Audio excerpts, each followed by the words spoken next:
Bramborough back with some Grand Tactician Civil War Union campaign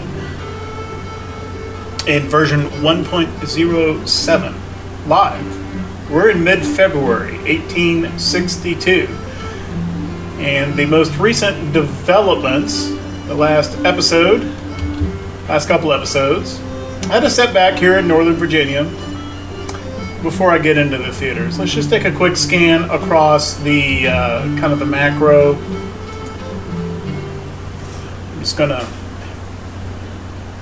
leave that up for a second so people can pause and have a look. One thing I will point out here, though, is that the Confederacy went into a manpower crisis mode, and they passed conscription, and they went through several levels of recruitment offices project. And as a result, boy, they've caught up.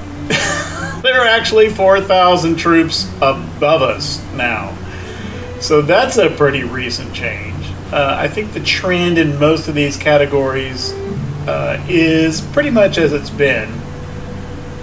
Except that our blockade is pulling away in the damage to the Confederate economy compared to what they're doing to ours. I do still perceive that this 82 million damage to the Union economy is coming from the Confederate choice of the Letters of Marque Act. So that thing looks pretty powerful. Right. I don't think there's too much new to say about finances. We are starting to run a consistent deficit now. So I need to keep a little bit closer eye on what our credit rating is doing. As long as it stays up in the A's, I think I'm pretty content. If we drop down to like A- and it's threatening to go down into the B's, I may pop that tariff act in the policy tree. Yeah, this one here. This is kind of a break glass in case needed act right here, in my opinion. But what we are actually working on right now is the diplomacy subsidy, which should be completing extremely soon. This will double the amount of diplomatic subsidies coming in, which will bring us to unlocking British rifles and later Prussian weapons much more quickly. Once this is done, I think I'm going to go to breadbasket, because I think I'd like to have a little bit more agricultural subsidy. To unlock a level or two of farm mechanization, and then I think we're having a little bit of food production problem. It has been a consistent reported shortage in our econ and intel reports. So, ag subsidies. Now, taking breadbasket isn't directly in and of itself going to achieve those things. It's just going to get those ag subsidies flowing faster so that we can get the relevant projects, or use ag subsidies to build relevant buildings, such as farms, which I haven't really looked at it specifically. I think we're probably okay on farms. I think what we need to have a look at is mills for flour production, and we may need a factory somewhere, because it's factories on the industrial side that convert flour into food and then again into provisions for the supply depots. So I'm thinking breadbasket next, and I may go for industrialization too. That's kind of the thoughts right now. Could change, but the thoughts right now on policies. Another thing I'm thinking about is, given the Confederacy's recent surge in manpower, fielded manpower, I may pop this Enrollment Act. I don't intend to create draft units, but in order to up the replacement rate. And if I'm not mistaken, let me double check. Let's double check this tooltip here.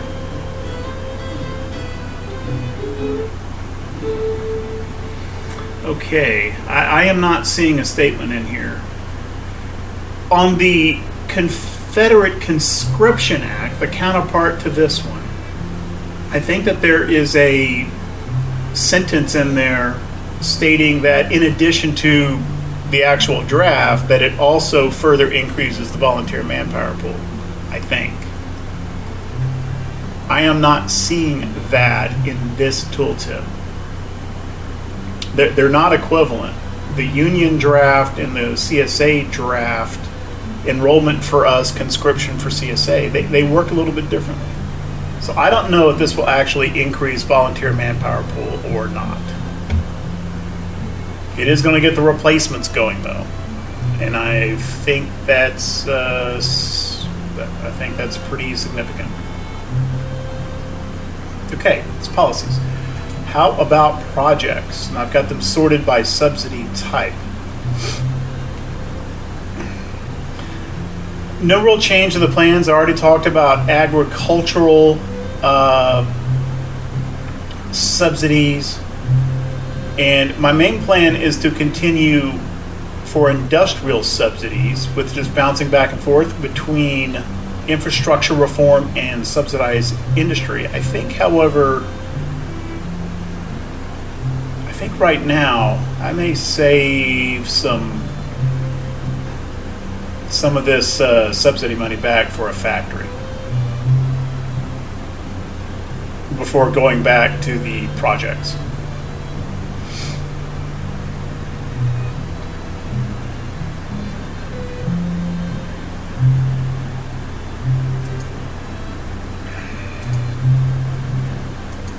Getting close to the farm mech, which increases farm output. But the raw materials being output by farms, I don't think that's our problem.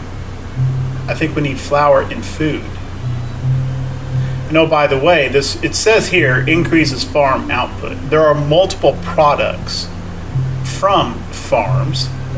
They are crops, livestock, wool from sheep, and forage. This particular project, it says increases farm output, but it only increases specifically crops. It does not increase the other three farm products. I can't quite show that now because we don't have the project effects over here for that project. As soon as we take it, that'll become more clear. So it says farm output, it's really just crop output. Whereas if we go subsidize agriculture, further increase agricultural productivity, my inference would be, and again, we'd have to really see the project effects to know for sure. My inference would be that all agricultural products are boosted, not just the farms, but also flour production from mills, which are an ag building. Salt production from salt works, which is an ag building. I am going to go ahead and take the farm mech as soon as it's available, but I think probably just the one level of it, and then I may shift to subsidize agriculture instead of going for a second level of farm mech. And this corn is king. This is really just an improved relations with the Europeans thing. I'm not taking that. On the military side, there's some juicy looking projects available or coming due. Yeah, I'm wanting that machine gun one. I know all the viewers are too. We want to see more Gatlings, and we also want to see the coffee mill gun, right? This is two weapons here, and we'd like to see. I'd like to see the other one, this coffee mill gun. It looks like, just based on what I've seen in. From the stats, it looks like the coffee mill gun has a little bit lower rate of fire, but a little bit longer range than the Gatling.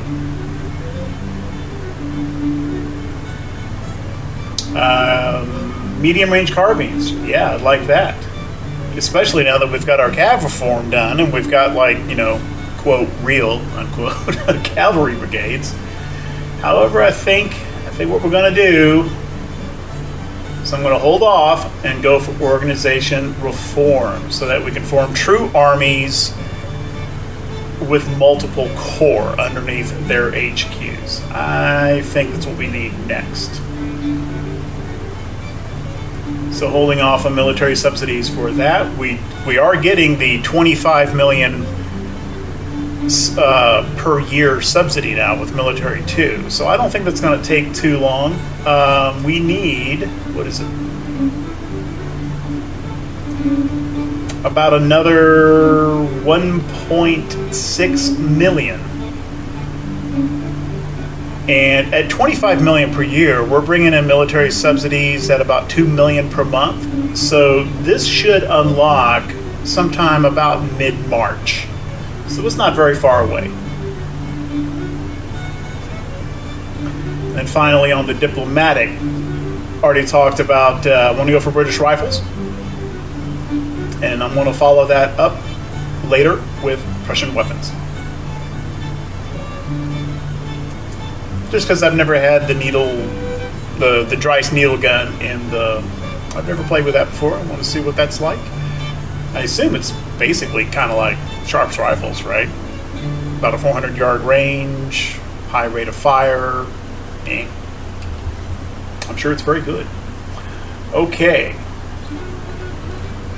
In Virginia. So we had the setback here in Northern Virginia following an auto-resolve battle. And the Army of the Potomac and the Army of the Shenandoah got pushed back to Winchester, where they are recovering. They are still at low morale. They are improving. McDowell's back up to nervous, which is obviously not very good, but it's better than broken. And Patterson is he's gotten up to unstable.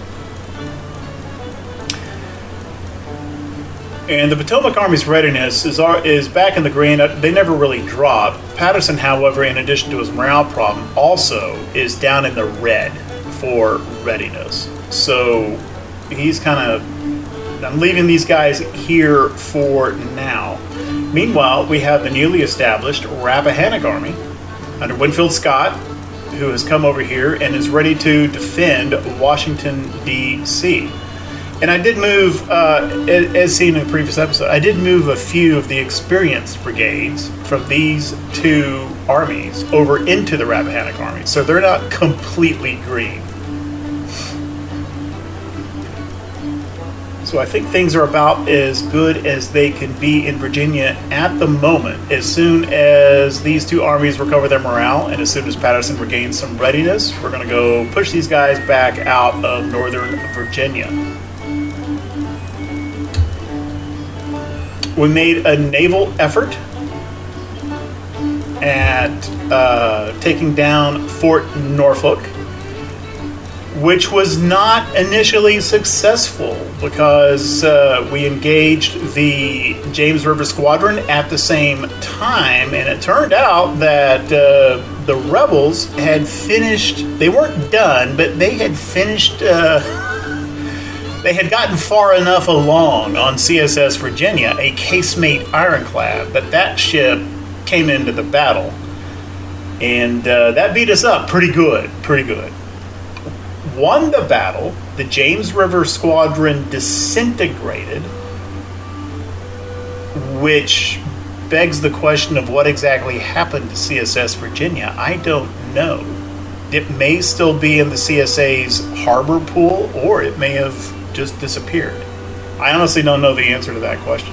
I don't remember any of my own fleets ever disintegrating and then noticing what had happened to any ships that happened to remain in them. I mean, I've had fleets disintegrate before. I just didn't watch it that close to see what happened with their ships. So they may or may not have any ironclads left. I don't know. In any case, that fleet is gone, and before I pulled those fleets out of there, we did get Fort Norfolk back down to 21%. And I'm going to pull the Virginia blockade out of here. I'm going to tell, well, you know what? I don't think they can pull out of there because they're at red readiness, so I don't know if they are able to move to a different port. I am going to put them on, they're on defensive.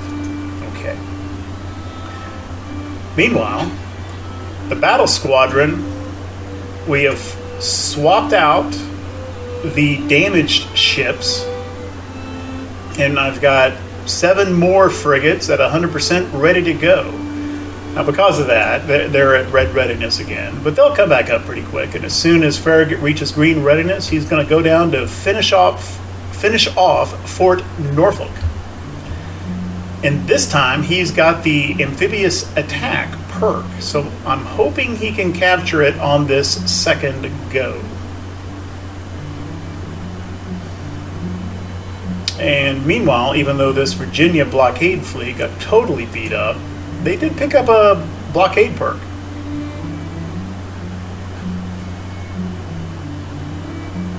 So actually, I think what I need, you know what, let's do this.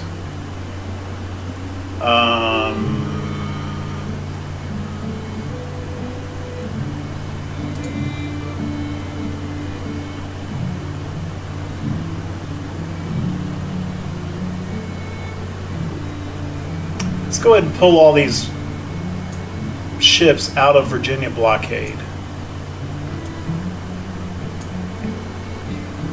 I mean, they're so low, it's going to take them a while. Oops. To repair. Yeah, 34. Let's just take all these ships out. Saranac's only at 70. They're at 74%. We'll leave them in there. And then let's put some more ships into. Well, I don't really have many more ships. Okay, let's put, we got Franklin, and I do have a few for Arethusa. We'll put these 100% ships into Virginia blockade, because I do want to make use of that perk. Okay, that's all of our reserve frigates there. And yeah, we'll put Equator and Lion. Rename that for a federal general, since it was previously the CSS Forest. Speaking of which, George Page, I don't know who that is, just in case it's a filthy rebel. We're going to name this the, let's see, Prentice. Prentice has been doing well. He's going to get a little steamer named after him.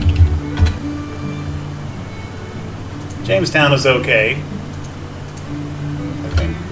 That's a reasonable name. And Rappahannock is okay. Just need to make them USS.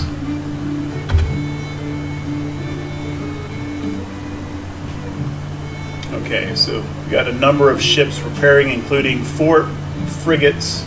Well, 6 frigates. 5 frigates and a steam frigate. Okay.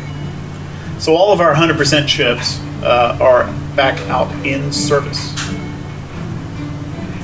which means as soon as Virginia blockade recovers readiness, she'll get back to blockading. Right, that's what's going on in Virginia.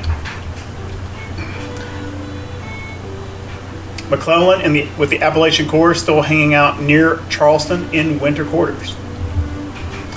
The Kanawha Corps has moved over to Louisville, and well, this is indicating he still needs some more troops. What's up with that? Oh, right. He has the small batteries, 6 guns. So I've got a larger battery coming to him. It'll be there in one day, kind of to plus up the size of his existing batteries. This is a replacement battery, not a unit in and of itself.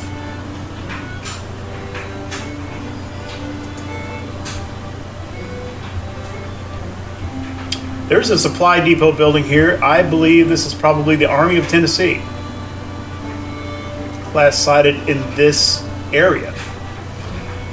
And oh, by the way, the CSA has formed another army at Knoxville, the Army of West Tennessee, which seems an odd name given its location, but no, I guess that was next on the list of the CSA Army names for the AI.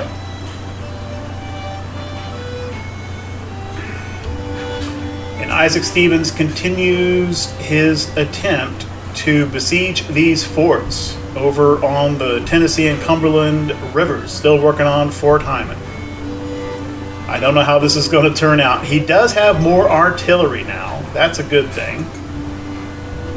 Can't quite, let's see. He's got three well, we can see it. We can see it. He's got 3 artillery batteries now. And they are larger size. 16 guns, 10 guns, 15 guns. And I don't quite remember exactly. I believe these are rifled guns now. I don't know if they're wireds or 3-inch, but he's got rifled artillery and more of it. I'm hoping that that helps and starts moving this needle back in the other direction. The astute will probably have noticed that these brigades aren't named quite the same as I showed a couple episodes ago. I changed the naming convention. So basically, it's just the 1st through the X brigade, all the way across the military, and then I put the state of what troops they're made up of in parentheses for each brigade in the Army. And I think that achieves what I wanted to do, which was to differentiate the units and not have a billion different brigades with the same numbers. Just seemed like the thing to do.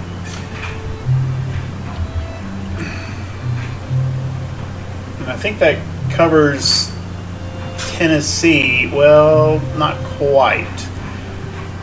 As shown earlier, they have fielded a bunch more dudes. And I am cutting out. Over in Virginia, we've got 3 separate armies going on over there. So I think we're fine. But for now, in terms of a full-size army, Grant's Tennessee Army, or the Army of the Tennessee, I think he needs some more guys, and I think he needs them now. And I'm not quite ready to form another full-size army in this theater. But I think this army right here needs some more troops. So I'm going to go ahead and do that. I think I've got some infantry at the Western Department now. Yeah, 3 brigades ready to go. So what I'm going to do is let's just form another division.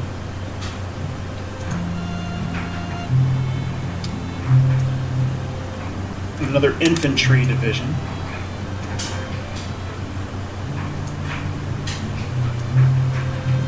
At the moment, I don't really have a smooth bore battery to go with them. This thing here is just a little bitty one, and its whole purpose is really just to always have a unit underneath Canby so that Western Department doesn't disappear off the map. So this isn't really a unit here. Okay, and these guys are going to go into service not as replacements. So this is going to be the 50th. Their couch, composed of Illinois troops.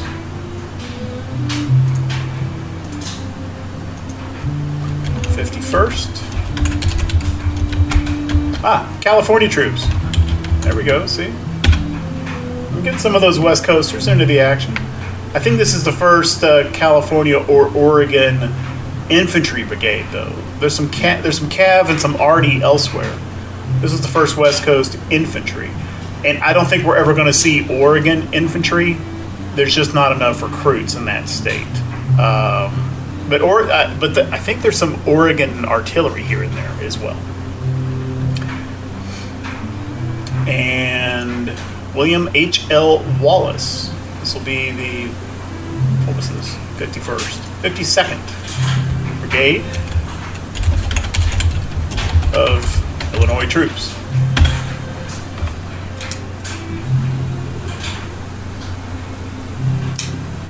And it's appropriate that they are the 4th Division, because I'm about to transfer them. They're going to become the 4th Division in the Army of the Tennessee.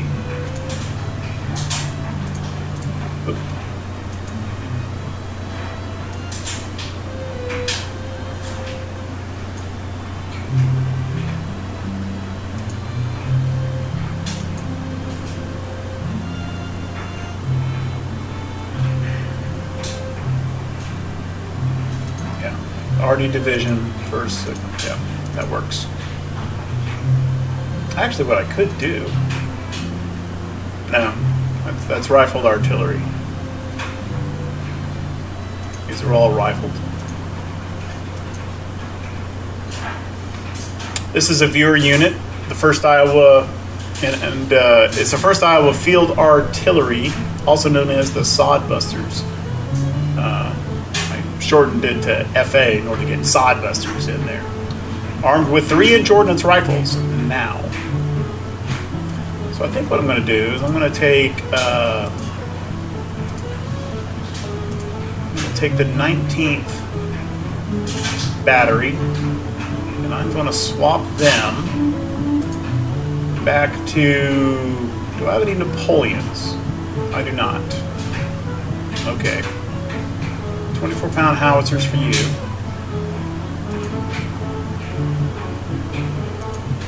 And we will move them to be the artillery support battery for 4th Division.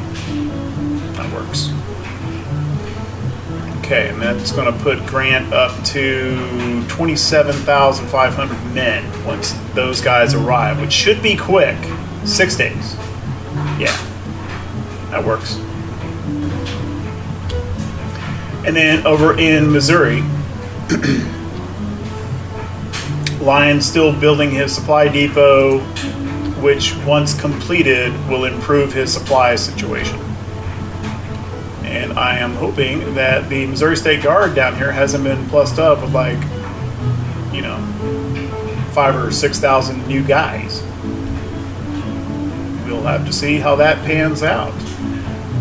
All right, with that, I think we've gotten all 4 theaters plus naval covered. Let's roll time.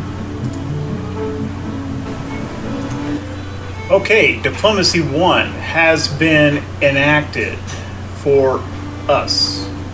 So let's have a look. Yeah, let's go. I'm going to go ahead and take Breadbasket now, as mentioned earlier. About 30 days. A little bit less than 30 days. Okay, so a little bit of development in Tennessee. First, the good news. Isaac Stevens finally seems to be making some headway here on this siege of Fort Hyman. So that's good. The needle has moved over to the right toward the blue. So things are looking up on the Tennessee River here. Meanwhile, the Army of Mississippi has started moving in toward Nashville again. So I'm kind of thinking Grant might find himself in another battle momentarily. And the good news on that front is that his new 4th Division has arrived. Here is the full-strength Army of the Tennessee with the 4th Division present. And in addition to the 4th Division, the 1st Iowa Field Artillery Sodbusters have also arrived. And so he's got a total of 95 guns now in this army. Nope. And let me double check before before I get in trouble. I did give these guys rifles, right? I did. 4th Division, all armed with Springfield rifle muskets. Good deal. All right, let's see what the Army of Mississippi is going to do here. Come on. Come on, come a little closer.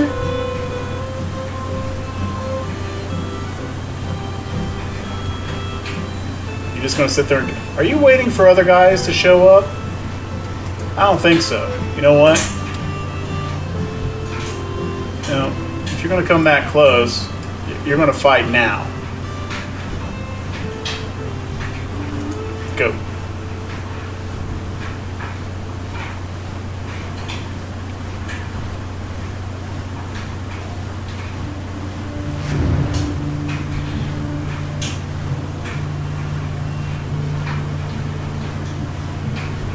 This Western Army may be in reinforcement range already, but I feel like these other two down here, I'm kind of assuming that they're sitting at these supply depots. Kind of assuming they're too far away to reinforce.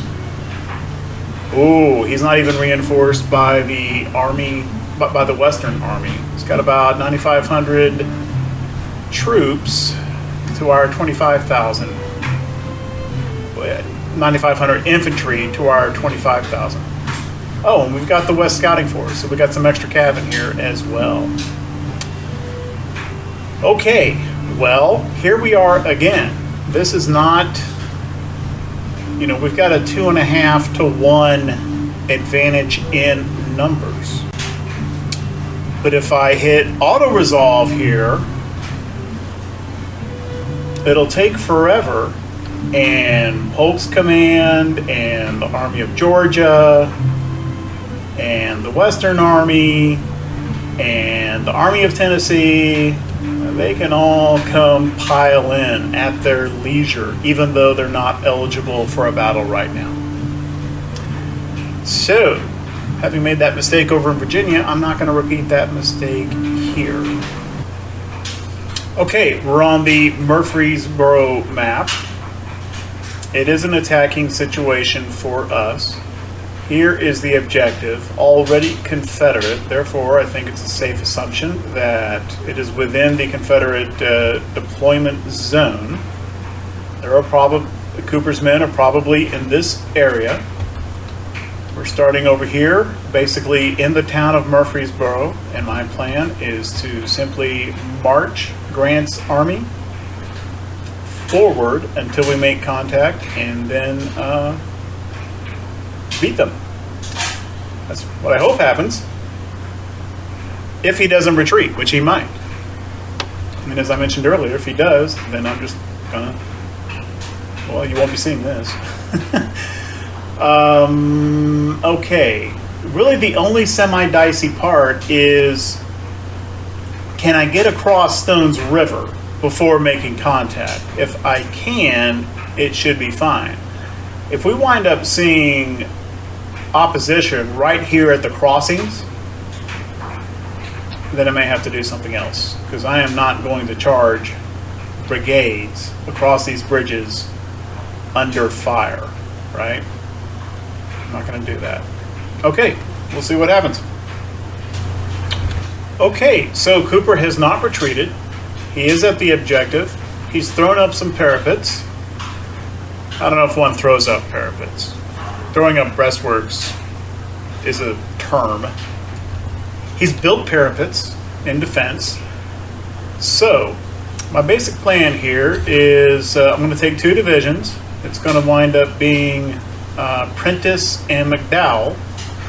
And they're going to come up in here into these woods in a frontal position, but that is not going to be the main attack. I am using 2 other divisions, and that's going to be Sumner and Hamilton. I'm going to form them up over here, and they are going to make the initial attack through these woods into the flank of the Confederate position, and they'll turn to respond to that. And there's going to be some fighting kind of along in this front, and at that point, McDowell and Prentice will come and press in through these woods. So we're going to have 2 divisions coming this way, followed by 2 divisions coming in this way, is the idea. And I guess I'm going to get the rifle dart. I'll try to put them, it's not any great spots for them. Maybe I'll try to loop them all the way around and try to set them up over here, kind of where this cab is.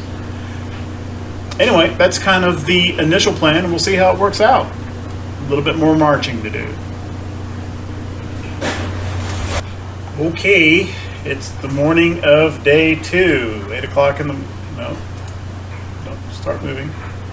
It's the morning of day 2, February 25th. And this is the deployment zone we got. So, I think the deployment plan was pretty self-evident. Got 2 divisions over here, 2 divisions over here. And it was more open on this side, so I brought the RD division right here. And I've gone ahead and put them on bombardment mode, centered right here on the mass of the Confederate positions. And I'm primarily doing that because bombardment and counter battery modes, I believe, increase perk slot XP as opposed to the just plain fire at will. And then we've also got a couple smoothbore batteries here with a direct line of fire, and didn't really have a good spot for artillery on this side for these 2 divisions artilleries, but I've got them set up here under the idea that as these units start trying to retreat, as I expect they will pretty quickly, they're going to try to come up this way, and maybe they'll have some shots there. Or maybe not. All right. Well, let's get the ball rolling. Nope, they set up something completely different. Okay. Well, I should have accounted for that. Okay, let's get Hamilton moving in here quickly.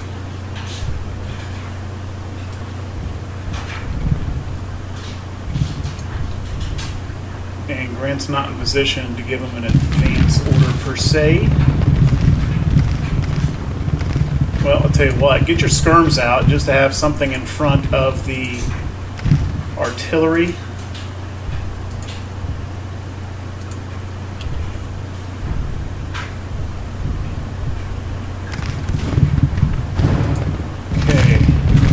Wool and Kearney. Let's take care of this artillery here first. All right, let's get Prentice and McDowell moving through these woods now up to about here. I think Grant's too far away for the advance order to be available.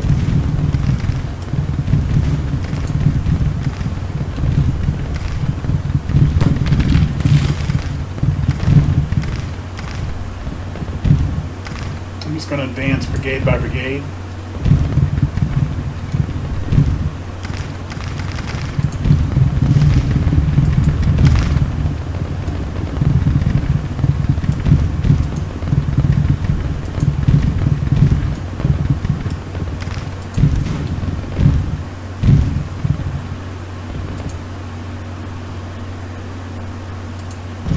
I don't know why these artillery right, well, because I could put skirmishers right in front of them, that's why. All these rifled guns are banging away though. Well, they're bombarding an empty area. Well, there's some units over here. Tell you what, let's just adjust the bombardment area a little bit.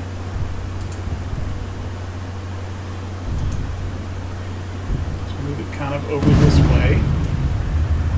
Nope, that's not what I wanted.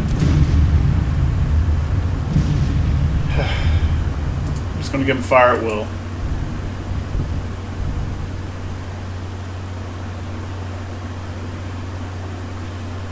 Okay. Well, they vacated those parapets right in front of us. Let's go ahead and go take those parapets for ourselves. They provide cover in both directions.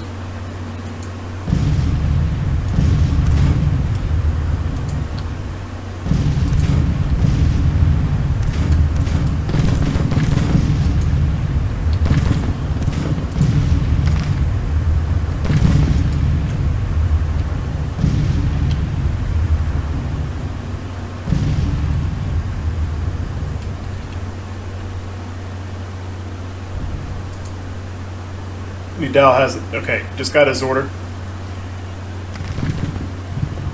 Moving now. They're going to be making contact with, well, Clark's already broken. Okay, well, they're reorienting and lining up on this fence. That seems to be a reasonable thing to do under their dire circumstances.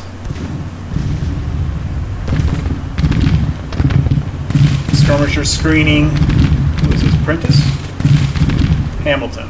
Skirmisher screening Hamilton's advance. There's two Hamiltons. There's a Hamilton at Division Command and another Hamilton at Brigade Command.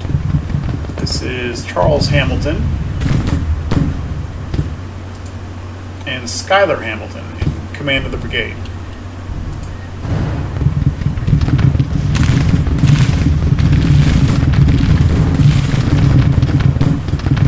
I think these guys are just doing fire at will now, right? Yeah. That's a fine target right there. Good job. We've got 10-pounder Parrots, 10-pounder Parrots, and this is the 1st Iowa Field Artillery Sodbusters with 3-inch ordnance rifles. With a bunch of infantry coming at them. Okay, those skirmishers aren't going to do anything. Well, okay, this Confederate 8th Brigade seemed to have stopped. I think because of Sumner's attack coming over here. Wool's advancing on these guys. How's the other wing doing? They're slowly getting through the woods.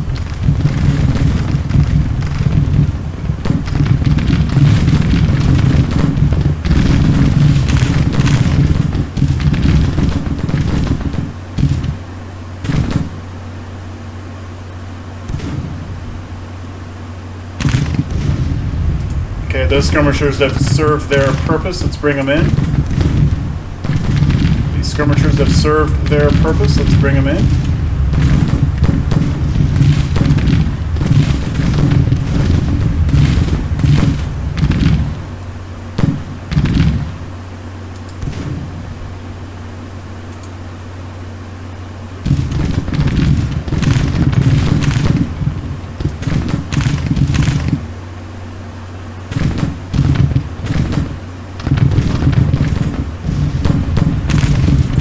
A lot of breaking Confederate units now. That's fine. I think we're doing okay here. Artillery didn't get in too much trouble. I don't think these guys are getting any shot. Are they? Yeah. They're still too close behind 39th Brigade. Charles F. Smith's Ohio troops. Let's go ahead and advance Smith as well.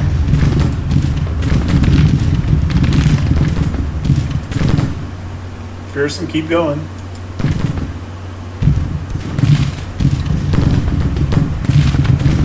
What are these guys doing back here? Not too hot.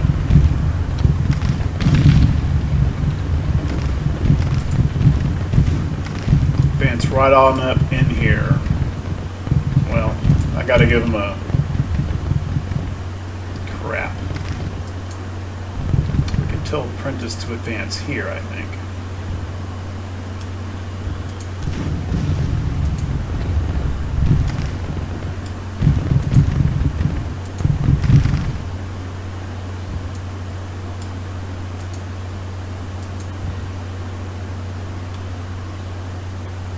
Treating.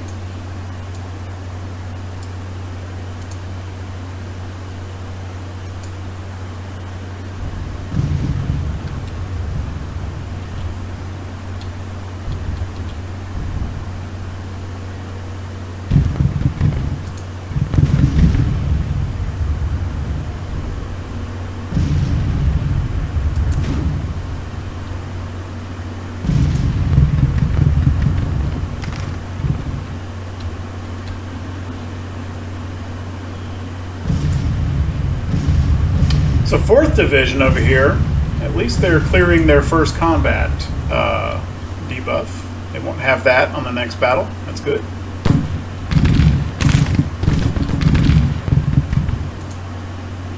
Apprentice is moving up through here. By the time he gets up to this position, though, this thing's going to be over.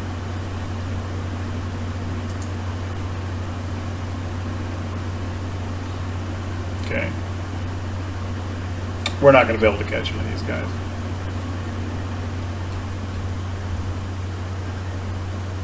So it's going to be a minor victory. I don't really think they lost that many men, to be honest. Well, 14%. But we're not going to get to 23%. I don't think. Lost about 400 guys. They lost 1,700, and they will be retreating away from Nashville, which was the whole idea. Yeah, the idea was to run over there and engage them before other armies came up, to be within reinforcement range, and we have accomplished that goal.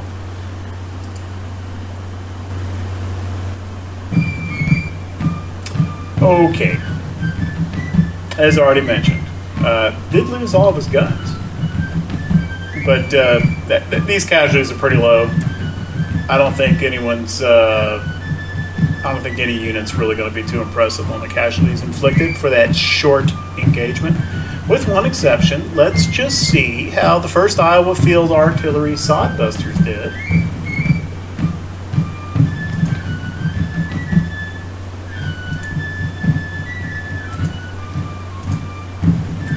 Okay, they were in the Army Division.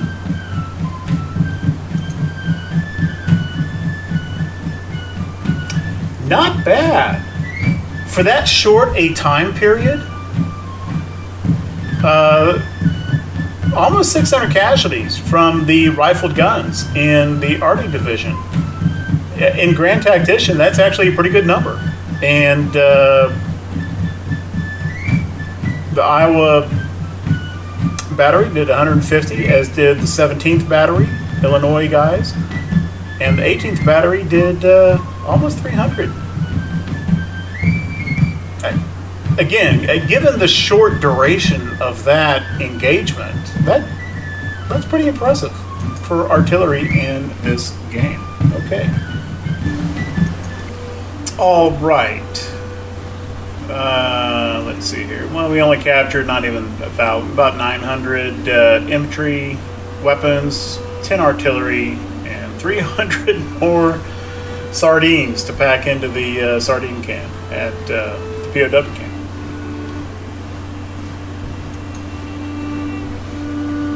Okay, and Cooper should be retreating soon.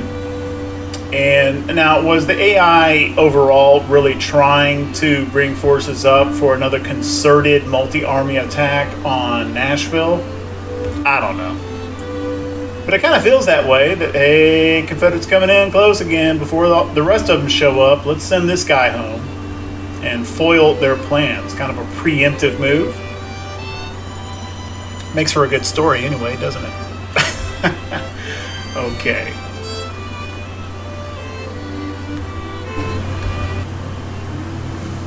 Okay, so over here in Virginia, looks like Confederate troops are on the move again. Army of the Shenandoah is on the trains. Army of the Potomac is on the trains. I don't know if they're trying to come over here and engage the Rappahannock Army, but I bet they're going to come over here and try to take Alexandria. Matter of fact, that little capture bar is already appearing here. Maybe about to temporarily lose Alexandria, Virginia. Let's see what the over here in Winchester.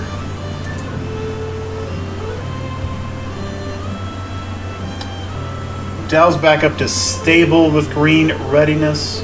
What is this little symbol? Oh yeah, units are unhappy. That just happens after a while.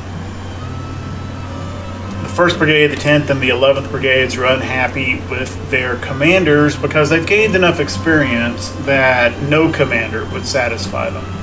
However, the unhappy modifier up there is pretty small. It's minus 0.7%. So I'm not going to worry about it. Even if I was worried about it, not much can be done about it. They are taking a bigger morale hit from the darn weather, though.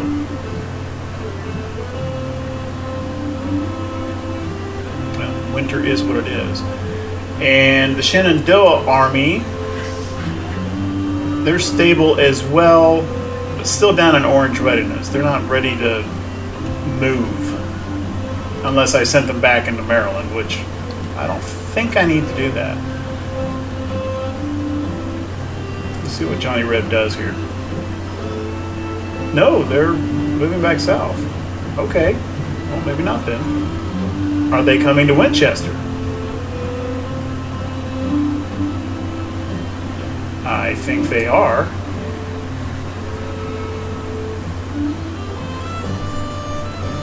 Okay, if these two armies, let's see, what do we got here? We've got an estimate of, get the tooltip. Stop it. 18,000 if I could actually get the tooltip up for any length of time. Come on. 18,000 here. Why are they blinking in and out? 17,000. Okay, so call that 35,000 men.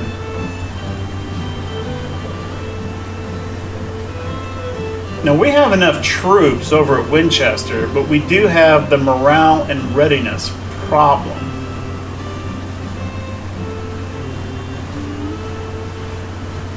So my first thought is the Rappahannock Army can hop on transports and come right up the Potomac, land here at Harper's Ferry. But then we're back to that leaves Washington open.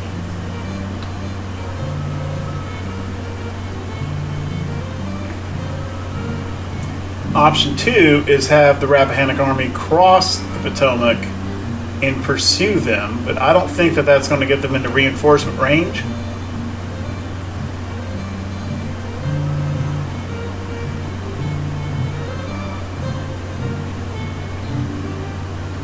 I don't know why these armies are blinking in and out like that.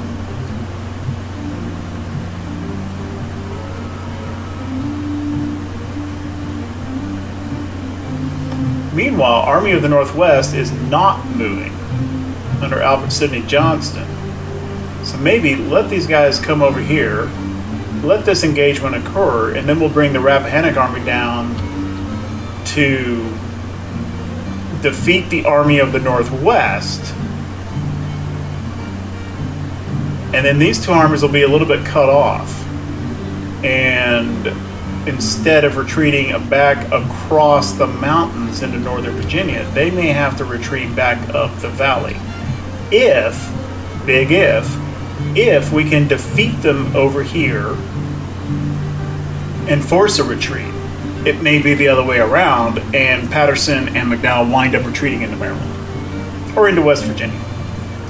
That could happen as well, because the number of, the force correlation is roughly the same, and we still have morale and readiness problems in these two armies.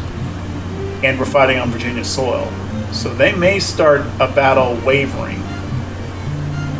Option 3, and I think the one I will actually take if it comes available, they may come over here, we're in defensive mode, they may go into a siege battle, which I think I like that idea, because then I can bring the Rappahannock Army over to join that siege. Possibly after coming down here, defeating the Army of the Northwest, making them retreat, and then coming over to join the siege. I think that's the option I like, and what I'm going to try to do if Johnny Reb cooperates. He may not, right? These armies may force a tactical battle, and actually they don't look like they're in defensive mode, so I don't know if I'm going to have that option.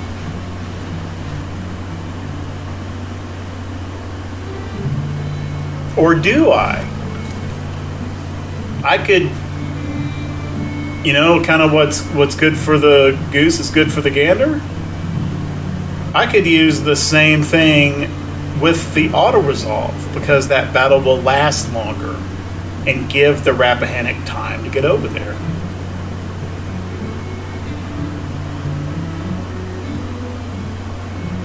In any case, I think that that's going to have to wait for the next episode.